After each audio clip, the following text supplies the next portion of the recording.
Seko constable muganu, constable musiwa. Chimutaka bale kuti mukoma kebindi nenya ndi nayo pana.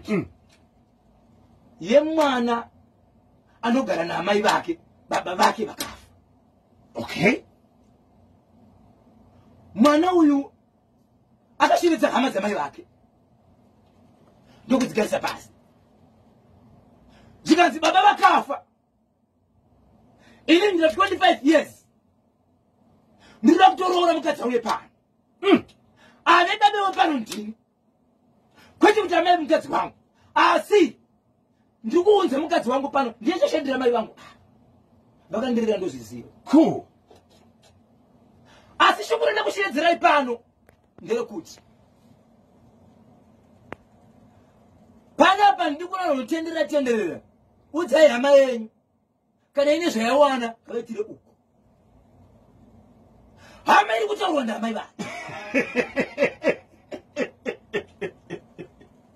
kana vaona shamwari yavo kana vaona mufarikani wavo panapa ndepangu handidi kudzidzisirwa mukadzi zvisina basa vakafirwa ngavamirire nguva yaMwari. Ari papo vanhu vakanyerera kuti ari kuzema kutaura chii. Akati musati mapindure mwe ndokumbira kuti iwo amai vapindire kuti mashoko andiri kutaura vamanzwa here. Uye zvishona ende taura vainzwisisa here. Handidi kuona vanopinda panapa. Mukomba KB. Zvikanzi kudini amai? Amai vakamutanga kungochema. Vachibva vati kuhama dzavo. Amukwanisiri kunditakura kuti mwene nini. Mazvinzo zviri pachena panapa handisina pokugara handisina musha. Ko kana kuti ndawana shamwari yacho. Right. Sei. Zera rangu rinori ndowanika here ndichienda muloji. Zera rangu rinori ndowanika here chinzi ndine imba yenda ndichibuda ndine musha wangu. Mwana atodeclare, mwana atotaura. Vanasekuru vachibvanzi handina kushedza kuti muzotaura pano. Ndakushedza kuti muzonzwa mashoko angu andiri kutaura pano pamba. Tapedza. Handisi kuda. Hapana kupindura. Amai ava vakura sei? 42 years. 42 years. Yes. Mwana ari kuma No, ndinganyeba. It's 52 years. 52. 52 years. Mwana ndiye ari kuma 25. Ba 20 ya. Amai vane vana vangani? Amai ndiye mwana wavena iyi. Mukomana yicheche. Mukomana kwano wakaita. Saka ari kushedzera kuti ndakuda kuwana. Ndakuda kuwana.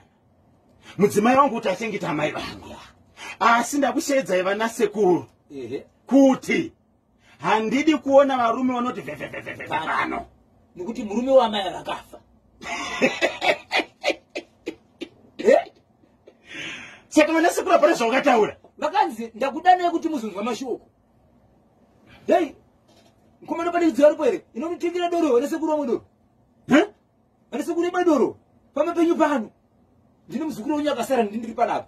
Akasununguka bhati achitaura kupfocha. Hey! Amen. Ndichakupisi. Ayi baba. Ndikona mukoma kona wese koko. Nyanga. Chakunyanga. 0713 938 538. Icho chepa chegudu chinotyisa ndinonzi